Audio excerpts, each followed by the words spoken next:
No salão mais luxuoso da cidade, entre vestidos de grife e taças de champanhe, uma jovem suja, descalça e cheia de raiva atravessa os tapetes vermelhos como uma bomba prestes a explodir.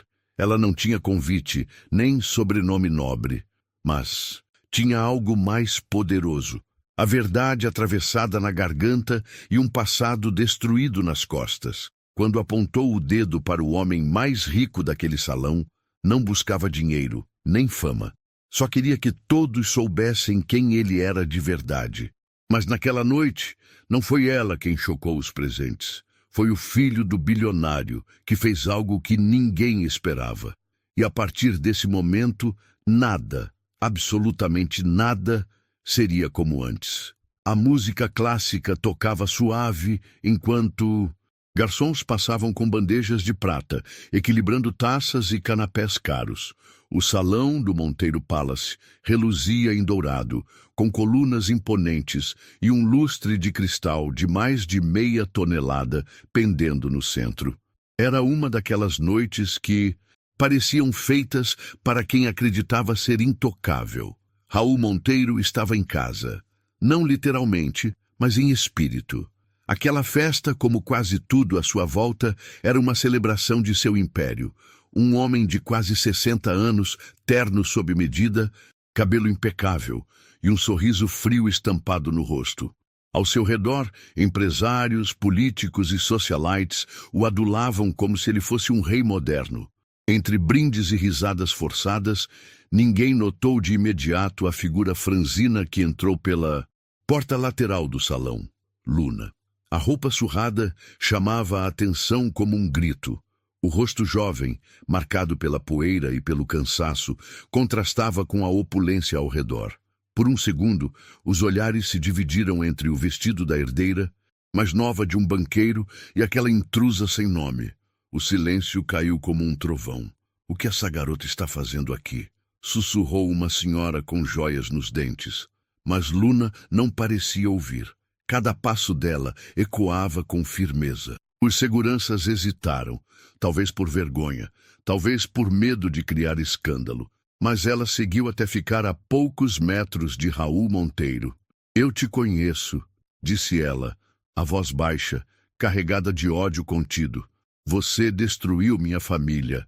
Raul arqueou uma sobrancelha, sorriu de lado e deu um passo à frente, como se ela fosse uma criança fazendo birra.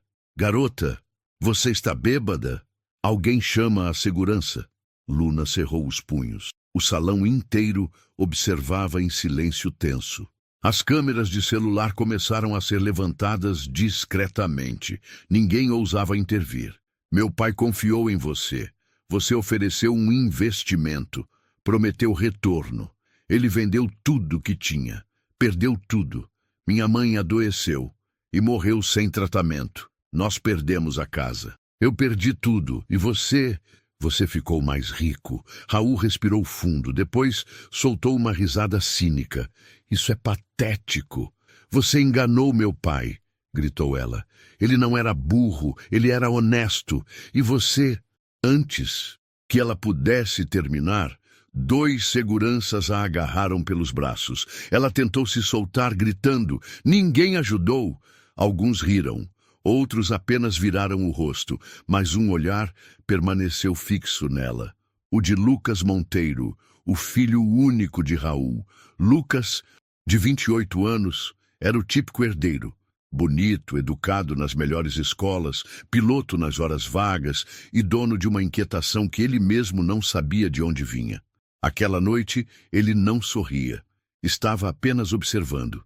E o que viu o atingiu como um soco no estômago. Enquanto Luna era arrastada para fora, gritando que tinha provas, que sabia o que Raul fazia por trás das empresas de fachada, que outras famílias tinham passado pelo mesmo, Lucas sentiu o chão se mover. Não por acreditar na garota, ainda não, mas porque no fundo sabia que o pai guardava segredos demais para alguém tão admirado em público. Ele deixou sua taça sobre uma mesa e saiu discretamente do salão. Do lado de fora, Luna foi empurrada para a calçada, onde caiu de joelhos, ofegante. "Vagabunda!" gritou um dos seguranças. Aparece de novo e a gente te prende. Ela ficou ali, respirando com dificuldade, tentando não chorar. Lucas observava. Tudo de longe, do alto da escada lateral do prédio. Algo dentro dele não o deixava voltar para a festa. Aquela garota, aquela história. Algo estava fora do lugar. Enquanto os convidados voltavam à música e ao luxo, como se nada tivesse acontecido, Lucas Monteiro pegou seu casaco e foi embora pela porta dos fundos. Mas ele não foi para casa. Ele foi procurar aquela garota. Não porque queria acreditar nela, mas porque pela primeira vez ele precisava saber se a fortuna que carregava no sangue vinha mesmo do suor ou da destruição de pessoas como ela. Aquela madrugada estava mais fria do que o normal para o mês de novembro. A cidade, silenciosa nas zonas ricas, escondia nas sombras suas cicatrizes mais profundas. Becos escuros, colchões molhados pela chuva e corpos tentando se aquecer embaixo de papelão. Lucas Monteiro caminhava rápido, ainda vestindo a mesma roupa de grife da festa, mas já com o coração em outro lugar. Não sabia exatamente o que o movia. Talvez culpa, talvez curiosidade, talvez algo mais profundo que ele nem sabia nomear.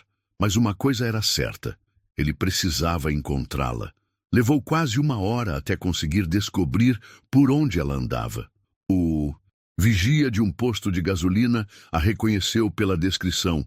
Magrinha, fala com raiva, mas tem um olhar triste, e apontou a direção de um galpão abandonado perto da linha do trem. Lucas hesitou antes de entrar, mas foi. O lugar cheirava a mofo e gasolina velha. Dentro, havia algumas pessoas encolhidas sob cobertores rasgados. Luna estava em um canto, sozinha, de costas para a entrada, abraçando os joelhos.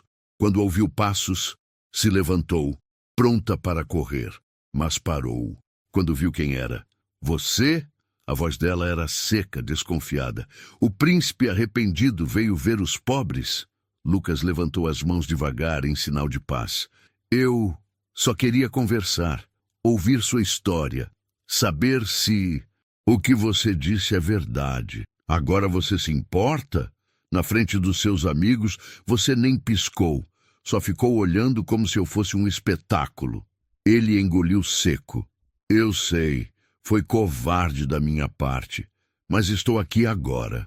Luna olhou para ele por alguns segundos. Depois, sentou de novo com um suspiro pesado.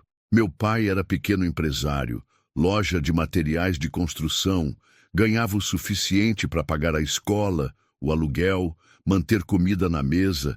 A gente não era rico, mas era feliz. Um dia, recebeu uma proposta, investir numa joint venture com uma das empresas do seu pai. Prometeram lucros altos. Meu pai confiou. Vendeu a loja, o carro, a casa, só que tudo afundou. A empresa sumiu do mapa. O CNPJ foi encerrado e com ele nossa vida. Lucas sentou devagar, ainda sem saber o que dizer. Minha mãe já estava doente, precisava de remédios, exames, tratamento, mas sem dinheiro tudo foi piorando. Eu larguei a escola para cuidar dela. Ela morreu em casa. E eu fui parar na rua. O silêncio entre eles pesava. A única trilha sonora eram os trens ao longe e o tilintar de garrafas ao vento. Você tem provas? Lucas perguntou com cuidado. Algum papel, algo que mostre o que aconteceu? Luna assentiu lentamente. Tenho algumas cópias, documentos, e-mails. Meu pai guardava tudo. Mesmo depois de perder tudo, ele acreditava que ia conseguir provar que foi enganado. Nunca conseguiu. Morreu de tristeza. Mas eu jurei que ia fazer justiça por ele. Ela o olhou nos olhos. Você acredita em mim? Lucas demorou alguns segundos. Estava dividido. Parte dele ainda não queria aceitar que seu pai poderia ser aquele tipo de homem. Mas o olhar dela não era o de alguém buscando vingança vazia. Era o olhar de alguém que tinha perdido tudo e estava agarrada à única coisa que restava, a verdade. Eu quero ver esses documentos, ele disse enfim. E se tudo isso for real, eu te ajudo. Luna o encarou, desconfiada. Por quê? Vai ser herói agora? Não, Ele abaixou o olhar. Talvez porque eu esteja cansado de fingir que não vejo o que acontece ao meu redor. Ela não respondeu. Apenas se levantou e pegou uma sacola rasgada no canto do galpão. De dentro, tirou uma pasta amarelada, com páginas dobradas e algumas manchadas pela água. Entregou nas mãos dele. Começa por aqui. Lucas folheou os papéis, lendo com atenção. Havia contratos, comprovantes de transferência, prints de e-mails de executivos da Monteiro Holdings. Algumas das assinaturas eram conhecidas. Outras, ele reconheceu da diretoria da empresa. Ah, meu Deus! Sussurrou ele. Eu tentei denunciar, fui em programas de rádio, entrei em contato com advogados. Ninguém me levou a sério, porque eu sou só uma indigente, como eles dizem. Mas agora você sabe. E se não fizer nada, vai ser cúmplice. As palavras pesaram no ar. Lucas fechou a pasta e a segurou junto ao peito. Eu não vou fugir disso. Ela cruzou os braços, ainda cautelosa. Você acha que consegue encarar o próprio pai? Ele olhou para ela firme. Se ele for tudo o que você disse, ele não é mais meu pai. É só mais um homem que acha que pode pisar nos outros sem consequência. Luna não respondeu. Pela primeira vez naquela noite, abaixou a guarda. Seus olhos marejaram, mas ela disfarçou, virando o rosto. Lucas se levantou, devolveu a pasta temporariamente e tirou do bolso um cartão. Fica com isso. É o número do meu celular pessoal. Amanhã passo aqui. Quero que me mostre tudo. E depois disso, a gente decide o que fazer. A gente, ela repetiu surpresa. Sim, isso agora não é só seu, é meu também, porque se eu me calar, sou parte disso. E eu cansei de fingir. Lucas saiu em silêncio, deixando Luna ali, confusa, mas estranhamente tocada. Pela primeira vez em muito tempo, alguém a escutou. Alguém importante. E ela sabia. Se Lucas realmente estivesse disposto a ir até o fim, aquele império de mentiras estava com os dias contados. O dia seguinte amanheceu com um céu nublado, pesado, como se a própria cidade pressentisse que algo estava para mudar. Lucas Monteiro acordou cedo, diferente do habitual. Não houve café da manhã no terraço, nem personal trainer ou ligação do assessor. Pela primeira vez em muito tempo, ele tinha uma missão que não envolvia o sobrenome Monteiro, mas sim o que ele estava se tornando longe dele. Antes de sair, Lucas trancou a porta do apartamento, colocou um boné, calça jeans e tênis simples. Disfarçado, mas não com vergonha. Apenas com o cuidado de quem sabia que, a partir dali, cada passo podia colocar em risco não só sua reputação, mas sua segurança. Luna já o esperava no ponto combinado. Uma cafeteria pequena, em um bairro afastado. Tinha tomado banho num abrigo, vestido roupas doadas e carregava a mesma pasta com os documentos, agora protegida por uma sacola plástica limpa. Chegou cedo, ela disse com um meio sorriso desconfiado. Eu disse que viria, respondeu ele. E hoje a gente começa. Eles passaram horas sentados juntos, espalhando papéis sobre a mesa, organizando datas, nomes, transações. Luna explicava com clareza assustadora tudo o que tinha descoberto nos últimos 2 anos. Tinha anotado conexões entre empresas de fachada, reuniões escondidas e movimentações financeiras que ninguém da imprensa parecia perceber. Aqui, por exemplo, ela apontou para um contrato.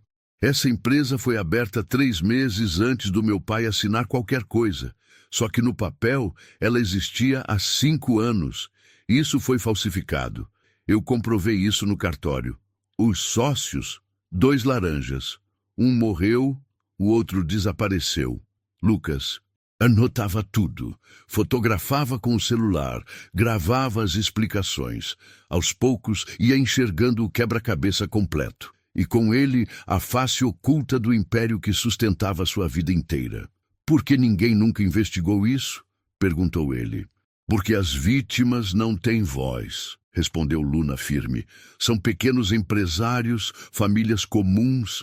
Quando tentam denunciar, não são levados a sério, ou recebem uma ameaça, ou simplesmente desaparecem do noticiário. Lucas balançou a cabeça. Ele sabia que O pai era duro nos negócios, que era temido, mas não imaginava a profundidade das fraudes, nem o número de famílias destruídas no caminho. Precisamos ir mais fundo, disse ele, e não só com documentos. Precisamos de gente que tenha coragem de falar. Outras vítimas, testemunhos, áudios, vídeos, tudo que possa deixar isso à prova de qualquer manipulação. Luna assentiu. Eu conheço alguns. Tem um casal em São Vicente. Eles também caíram num golpe parecido. E tem um ex-funcionário da holding que foi demitido depois que tentou denunciar irregularidades. Acha que eles aceitariam falar comigo? Com você, não sei. Mas comigo, talvez. Lucas olhou nos olhos dela. Então vamos atrás deles. Juntos. Os dois começaram uma verdadeira maratona.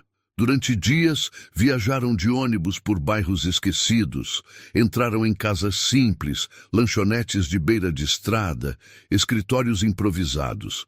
Cada parada era uma nova história de dor.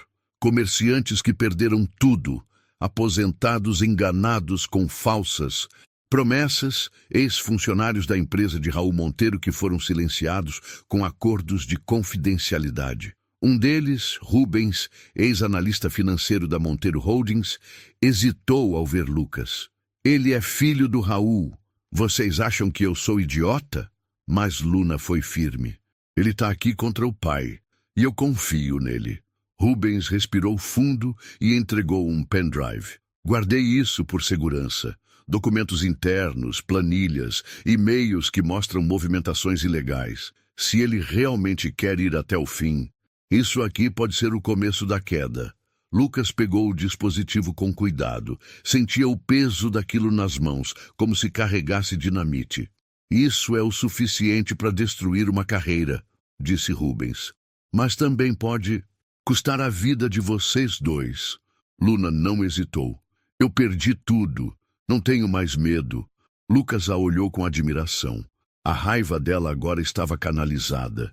Ela não queria vingança cega. Queria justiça. E estava disposta a pagar o preço por isso. De volta à cidade, eles montaram um dossiê completo. Cada prova foi duplicada, armazenada em nuvem, gravada em pendrives extras. Luna organizava como se estivesse numa operação policial. Lucas cuidava dos contatos. Usava seus recursos com cuidado, sem levantar suspeitas. Num momento mais calmo, enquanto tomavam café numa padaria simples, Luna o observou. Por que está mesmo fazendo isso, Lucas? Vai perder tudo. Ele olhou pela janela. Porque talvez eu nunca tenha tido nada de verdade. Ela ficou em silêncio por alguns segundos, depois disse: Você sabe que se isso vier à tona, seu pai vai te odiar, né? Lucas respirou fundo. Eu prefiro ser odiado por um homem poderoso do que ser amado por um monstro. O plano agora era claro, expor Raul Monteiro ao mundo, mas sabiam que isso não seria simples. O empresário tinha aliados, advogados, contatos na imprensa. Se percebessem que algo estava sendo preparado, tentariam abafar tudo.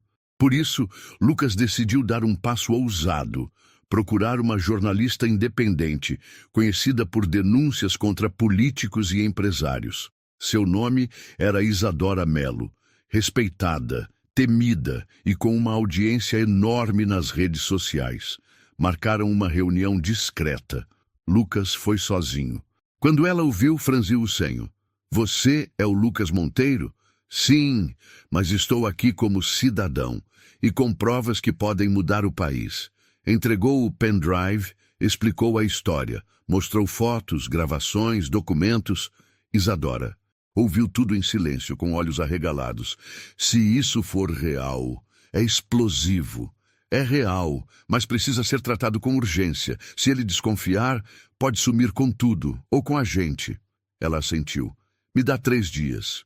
Vou checar tudo. E se for o que parece, vamos derrubar esse império. Naquela noite, Lucas voltou ao galpão, onde Luna agora dormia com mais segurança. Ela o esperava ansiosa. E aí? Ela vai publicar, mas precisamos nos proteger. Não temos mais volta. Luna assentiu com um olhar determinado. Nunca tive nada a perder, mas agora eu tenho esperança. Lucas sorriu. Pela primeira vez desde o início de tudo, sentiu que não estava apenas contra o pai. Estava do lado certo da história. 3 dias depois, o mundo de Raul Monteiro estava prestes a sofrer a primeira rachadura. A matéria publicada por Isadora Mello explodiu nas redes sociais como uma bomba silenciosa, mas de impacto devastador. A chamada era direta. Bilionário brasileiro é acusado de fraudar pequenos investidores, documentos e testemunhos exclusivos. Havia ali nomes, rostos, números, conexões, datas. As provas estavam organizadas, irrefutáveis. A reportagem não mencionava Lucas diretamente, mas deixava claro que alguém de dentro do Império estava ajudando nas investigações. E isso foi o suficiente para acender o sinal de alerta em Raul. Enquanto ele lia a matéria em sua cobertura, cercado de advogados e assessores, uma expressão de puro desprezo tomou seu rosto. "A quem teve acesso a esses documentos?" rosnou. "Isso estava em sigilo, não eram públicos." Um dos advogados gaguejou. "Pode ter havido uma cópia não autorizada, talvez algum funcionário." Raul bateu com força na mesa. "Eu quero todos os meus diretores na minha sala em meia hora. E investiguem cada pessoa que teve acesso à base de dados da holding nos últimos 6 meses. Incluam o meu filho." O silêncio se instalou. "O quê?" perguntou o outro assessor. "Isso mesmo, o Lucas.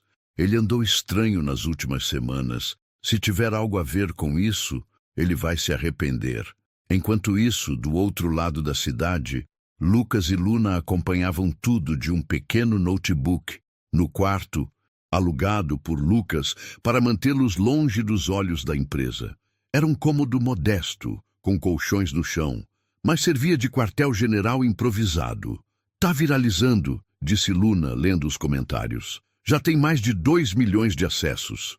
Lucas mantinha a expressão tensa. Sabia que era só o começo, mas também sabia que agora não podiam mais parar. "Ele vai reagir", disse. "Vai tentar desacreditar as vítimas, vai chamar os melhores advogados, vai dizer que tudo é mentira.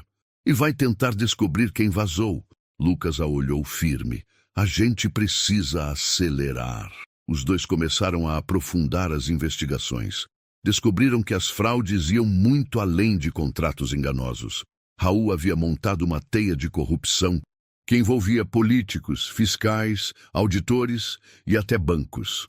Num dos arquivos enviados por Rubens, havia um dossiê completo de operações ilegais em paraísos fiscais, transferências milionárias para contas nas Ilhas Cayman, documentos de offshores ligadas a familiares e até contratos forjados com obras públicas superfaturadas. "Isso não é só fraude comercial", murmurou Lucas. "Isso é crime federal." Luna olhou para ele, alarmada. "Acha que ele pode fugir?" "Raul Monteiro não foge, ele compra, e se não conseguir comprar, ele destrói." No dia seguinte, a retaliação começou. A imprensa ligada a Raul soltou notas desmentindo a matéria de Isadora, chamando-a de jornalismo sensacionalista. As vítimas começaram a receber ligações de números desconhecidos. Algumas foram ameaçadas, outras subornadas com promessas de acordos silenciosos. Uma delas, o casal de São Vicente, ligou em pânico. "Apareceu um carro preto na nossa rua. Não desceu ninguém, mas ficou parado por 2 horas. Depois, uma mulher bateu aqui oferecendo um acordo amigável." Luna respondeu firme. "Não aceitem. Gravem tudo. A gente está protegendo vocês." Lucas ficou em silêncio por um instante. Sabia que precisavam fazer mais. "Precisamos de uma bomba maior, algo que ele não consiga negar, algo vindo da boca dele. Tipo, uma confissão?" Ele assentiu.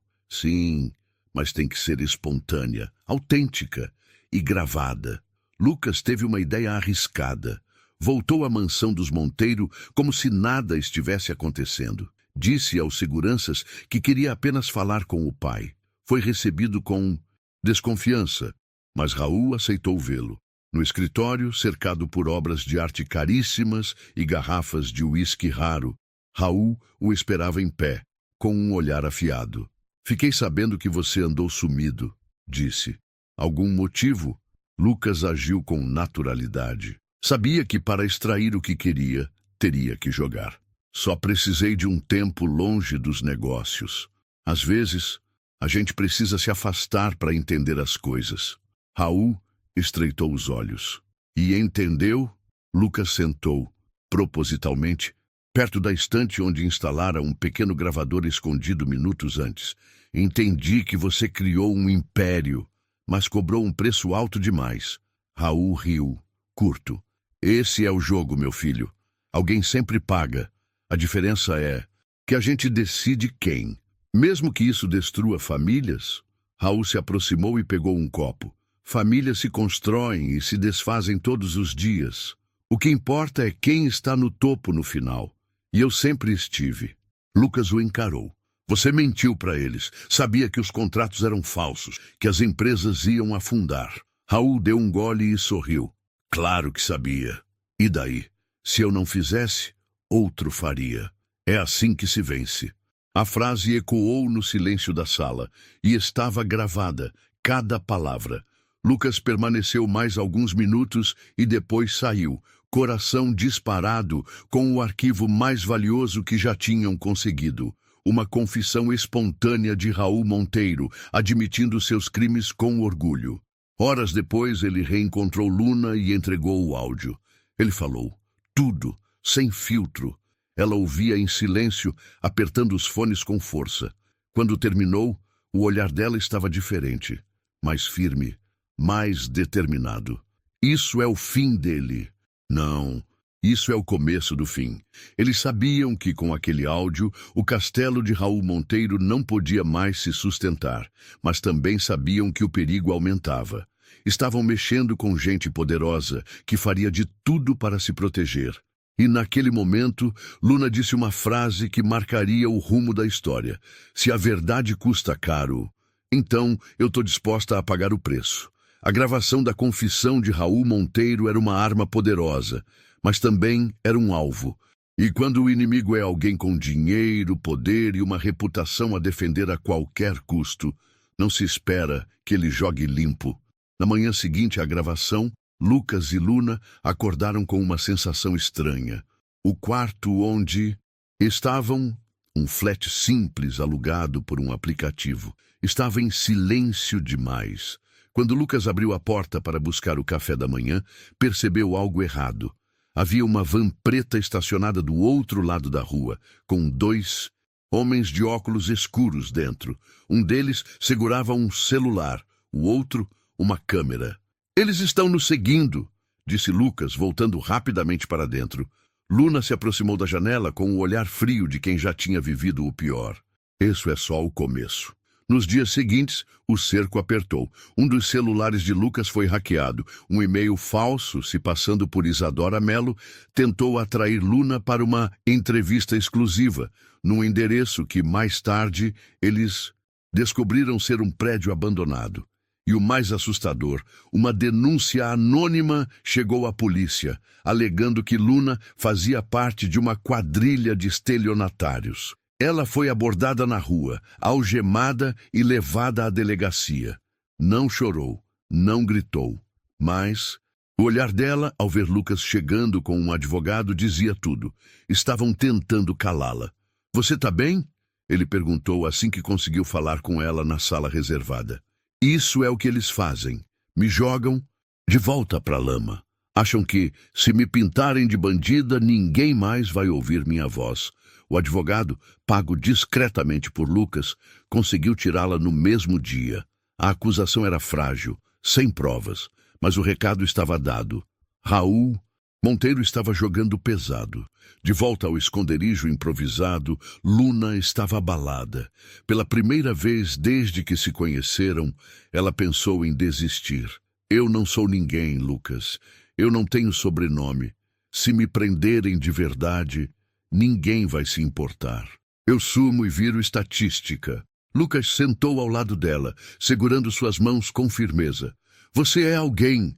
E agora você não está mais sozinha. Ela desviou o olhar, os olhos marejados. Não era fraqueza, era cansaço de ser desacreditada, apagada, humilhada. Meu pai morreu tentando provar a verdade. Eu não quero morrer tentando fazer o mesmo. Você não vai, eu prometo. Mas Lucas sabia que prometer segurança era perigoso. Por isso, tomou uma decisão.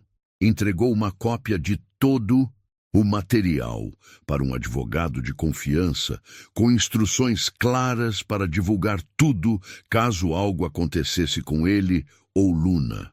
A gente precisa blindar essa verdade, explicou. Se eles acharem que podem nos calar, vão tentar de novo. Mas se souberem que mesmo que nos tirem daqui, as provas vão continuar, talvez recuem. Luna assentiu em silêncio. Estava reaprendendo a confiar. Não em um sistema, não na justiça formal, mas nas pessoas certas. Enquanto isso, Raul se reunia com seu time jurídico. A gravação que Lucas havia conseguido ainda não era pública, mas rumores corriam entre os bastidores da mídia. E ele sabia, se aquilo viesse à tona, não teria como escapar. Precisamos achar o ponto fraco. Do meu filho, disse Raul furioso. Alguma coisa que o faça parar. Ele não vai me destruir. Um dos advogados hesitou antes de falar. Senhor, o que seu filho está fazendo não é só traição. É rebelião. É pessoal. Está com a opinião pública. Eu criei esse garoto, dei tudo para ele. E ele joga meu nome na lama por causa de uma vagabunda de rua? Raul respirava fundo, lutando contra a raiva. Quero uma investigação completa. Amizades, movimentações bancárias, redes sociais, tudo. A gente vai virar esse jogo. Do outro lado da cidade, Lucas e Luna se encontraram com Isadora Mello novamente. Ela ouvira rumores sobre tentativas de silenciamento. Estão tentando minar sua imagem, Luna. A denúncia falsa. Isso é clássico. Mas vocês têm algo poderoso agora, a gravação. E o país inteiro está prestando atenção. Luna cruzou os braços. Mas se divulgarmos agora, ele pode sumir, levar dinheiro, destruir provas. Isadora assentiu. Exatamente. Por isso, temos que montar uma operação sincronizada. Jogar tudo de uma vez. Áudio, documentos, testemunhos, dossiê e acionar a justiça simultaneamente. A imprensa pode abrir o caminho, mas quem tem que bater o martelo é o Ministério Público. Lucas olhou para as telas no laptop da jornalista. As peças estavam no lugar. Faltava o momento certo, e ele chegou antes do que esperavam.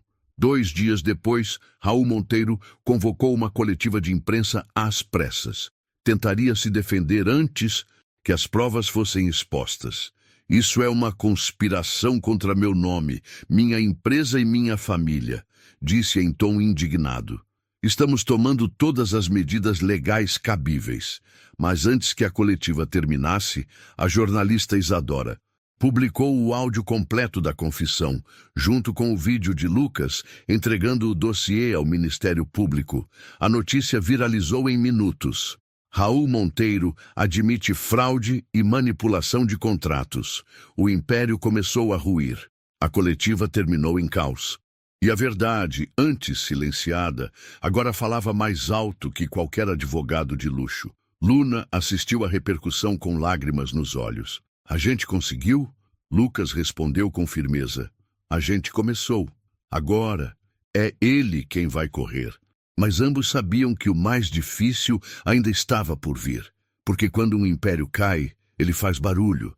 E os escombros podem machucar quem estiver por perto. O vídeo foi publicado numa manhã de quarta-feira, às 9h12 da manhã. Em menos de 5 minutos, já estava no topo dos assuntos mais comentados do país. As redes sociais se inflaram com reações de choque, indignação e alívio. Confusão. O Império Monteiro construído sobre fraudes e destruição. O vídeo era direto. Começava com o áudio de Raul gravado por Lucas, onde ele dizia, sem rodeios, claro que sabia. E daí? Se eu não fizesse, outro faria. É assim que se vence. Depois, o vídeo mostrava imagens das vítimas, trechos de documentos, dados bancários, nomes de empresas fantasmas, a cronologia dos golpes e os rostos por trás das histórias enterradas. Na sequência, a jornalista Isadora Mello aparecia. O que você vai ver agora é fruto de uma investigação independente feita com ajuda de vítimas, ex-funcionários e um denunciante que preferiu o anonimato. Raul Monteiro pode ser um nome poderoso, mas ninguém está acima da verdade.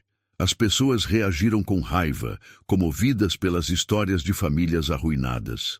As vítimas começaram a falar, a dar entrevistas, a contar publicamente o que sempre foi silenciado.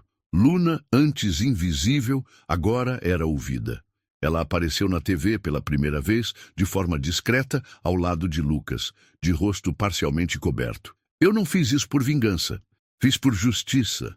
E por todas as pessoas que perderam tudo sem merecer. O que destruiu minha vida não foi o azar, foi a ganância. E isso precisa ter consequência. Do outro lado da cidade, Raul assistia à própria queda. De dentro do escritório, sozinho. O telefone tocava sem parar. Advogados, investidores, amigos. A maioria queria apenas uma coisa: distância. Senhor Monteiro, disse um dos diretores da holding, entrando às pressas, acabaram de bloquear parte das contas da empresa. O Ministério Público já enviou ofícios para auditorias. A CVM abriu investigação. A Receita está envolvida. Raul levantou os olhos lentamente. Estava pálido, com os ombros pesados. Eles não vão me destruir, sussurrou. Senhor, eles já começaram. No mesmo dia, várias figuras próximas a Raul começaram a renunciar. Diretores da holding pediram afastamento. Parceiros políticos cancelaram reuniões. O nome Monteiro começou a ser retirado de projetos, placas, convênios. Uma petição online com mais de 500 mil assinaturas exigia a prisão imediata do empresário. Lucas, por sua vez, se tornou um rosto conhecido, mas ele recusava entrevistas pessoais. Isso não é sobre mim, dizia. É sobre as vítimas. Mesmo assim, os jornalistas não deixavam de destacar a coragem do herdeiro que abriu mão da riqueza para denunciar o próprio pai. Alguns o chamavam de traidor, outros de herói. Luna se mantinha firme, apesar do turbilhão. Nunca pensei que minha voz fosse chegar tão longe. Mas agora que chegou, eu não vou mais me calar. Na semana seguinte, Raul Monteiro foi intimado a depor. A cena da chegada dele à sede da Polícia Federal percorreu o país. De terno escuro, semblante duro, cercado de câmeras e gritos de manifestantes, ele tentava manter a compostura. Mas por dentro, ele sabia, não havia mais controle. Ao fim do depoimento, sua prisão preventiva foi decretada. Corrupção ativa e passiva, fraude financeira, lavagem de dinheiro, associação criminosa. A imagem dele sendo algemado ao sair da delegacia correu os noticiários como um símbolo. O homem que se achava intocável, agora era apenas um réu diante da justiça. Luna assistiu tudo pela TV de mãos dadas com Lucas. Ela não disse nada por um tempo. Só depois murmurou: meu pai, ele ia se orgulhar. Lucas apertou sua mão. Ele teria orgulho de você. Eu também tenho. Ela virou para ele e sorriu pela primeira vez em muito tempo. Não um sorriso de vitória, mas um sorriso de alívio, de paz. A opinião pública, que um dia a ignorou, agora se levantava em apoio. ONGs, juristas, até artistas compartilhavam a história. A frase dita por Luna em rede nacional se espalhou como lema: eu só queria justiça. Hoje eu tenho paz. Mas mesmo com Raul preso, o trabalho ainda não havia terminado. O sistema que permitiu seus crimes ainda existia. E Luna sabia que, agora, ela tinha uma nova missão: ajudar a construir pontes onde antes havia muros. Lucas, por sua vez, se afastou dos negócios, das câmeras, do sobrenome, não por vergonha, mas por libertação. Entendia, enfim, que sua identidade não estava ligada à herança. mas as escolhas que fazia. E ele havia feito a escolha certa. Era uma manhã comum para a maioria das pessoas. O trânsito fluía, os cafés serviam pão na chapa e as crianças iam para a escola como se nada estivesse acontecendo. Mas, nos bastidores da cidade, algo extraordinário estava prestes a acontecer. O julgamento de Raul Monteiro havia começado. O fórum estava cercado por repórteres, câmeras e populares. Gente que um dia temeu, invejou ou idolatrava o bilionário, agora o observava de outro jeito, como um criminoso que enfim enfrentava as consequências. Raul chegou algemado, de cabeça erguida, cercado por advogados que ainda tentavam sustentar o que já era insustentável. Mesmo com os cabelos grisalhos bem penteados e o terno caro, ele parecia menor. Menor do que o homem que se achava acima de tudo. Nas arquibancadas do plenário, sentados discretamente entre a multidão, estavam Luna e Lucas, sem holofotes, sem seguranças, sem destaque, mas com a força de quem atravessou a lama e saiu de pé. O juiz era direto, sem paciência para rodeios. A promotoria apresentava provas, áudios, documentos, testemunhos. Cada frase parecia um prego a mais no caixão jurídico de Raul Monteiro. Senhor Raul Monteiro, o senhor tem plena ciência de que os documentos apresentados comprovam a manipulação de contratos, a criação de empresas de fachada e a destruição financeira de centenas de brasileiros? Raul respirou fundo. Ainda tentava manter a altivez. Os negócios envolvem riscos. Essas pessoas sabiam no que estavam se metendo. O murmúrio no plenário foi imediato. O juiz bateu o martelo. Silêncio. Luna sentiu o sangue ferver, mas Lucas segurou sua mão. Ela respirou fundo. Não valia a pena cair na provocação. A justiça agora falava por eles. O clímax do julgamento foi quando a promotora pediu que o áudio da confissão fosse reproduzido em público. A sala ficou em silêncio. Claro que sabia. E daí? Se eu não fizesse, outro faria. É assim que se vence. As palavras de Raul ecoaram como um soco no peito de todos ali. Era impossível negar, impossível justificar. O rosto dele endureceu. Pela primeira vez, parecia entender que não sairia dali ileso. Horas depois, o juiz fez o pronunciamento. Após análise de todas as provas apresentadas, este tribunal considera o réu Raul Monteiro culpado pelos crimes de fraude, associação criminosa, corrupção ativa e lavagem de dinheiro. A sentença será de 38 anos de reclusão, com regime inicialmente fechado. O barulho de digitação dos jornalistas foi abafado apenas por uma coisa: o silêncio de Raul Monteiro sendo retirado da sala. Ele não olhou para ninguém, nem para Lucas, nem para Luna. Foi embora como chegou, arrogante, mas agora vencido. Do lado de fora do fórum, Luna foi abordada por dezenas de pessoas, vítimas, curiosos, gente comum que a reconhecia. Você foi corajosa. Minha mãe também perdeu tudo para esse homem. Obrigado por fazer o que ninguém teve coragem. Você é um exemplo. Ela ouvia tudo, emocionada, mas dizia pouco, até que um repórter colocou o microfone em sua frente. Luna, o que você diria agora, após ver Raul Monteiro sendo condenado? Ela respirou fundo e respondeu, com a voz firme: eu não queria vingança, eu queria paz, e hoje, finalmente eu tenho. Lucas, de pé ao seu lado, colocou a mão sobre o ombro dela. Ele não precisava dizer nada. O olhar já dizia tudo. Admiração, respeito, amor. Naquela mesma semana, Lucas Monteiro formalizou sua saída definitiva da holding.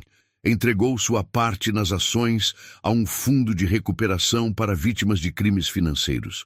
Renunciou ao sobrenome Monteiro e decidiu começar do zero.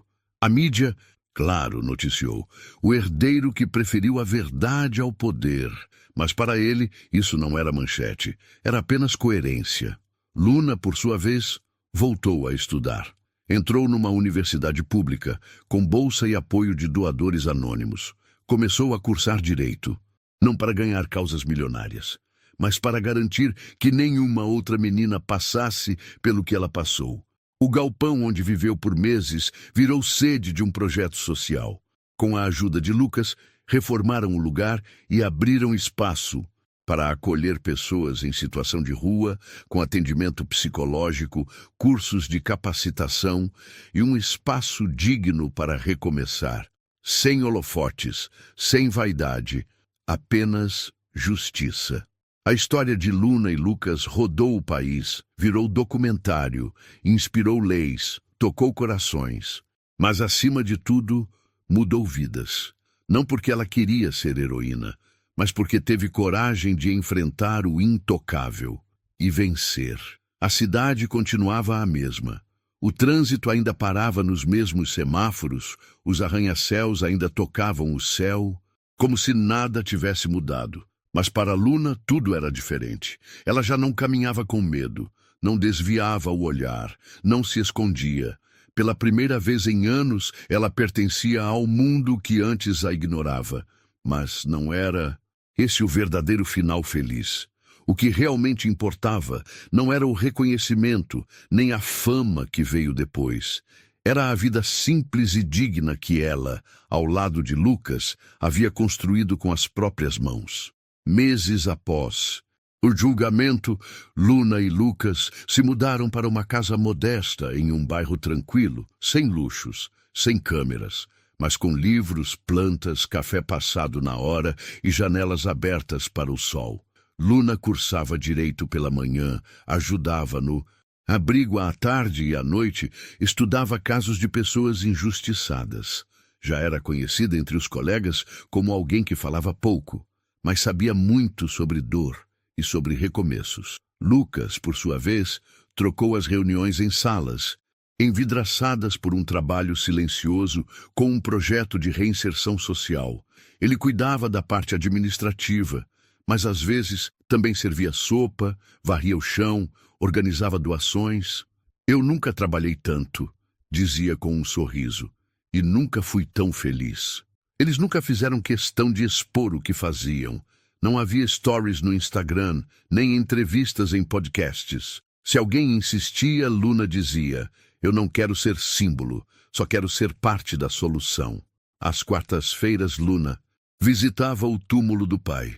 Sentava ao lado da lápide, levava flores novas e falava em voz baixa. A verdade venceu, pai, mas não só por mim, por todos. Ela sabia que, se estivesse vivo, ele teria sorrido com orgulho. E isso bastava. Um dia, Lucas apareceu em casa com um envelope simples nas mãos. Dentro havia uma certidão. Lucas Menezes, o novo nome que ele escolhera. Sem herança, sem peso, sem o sobrenome Monteiro.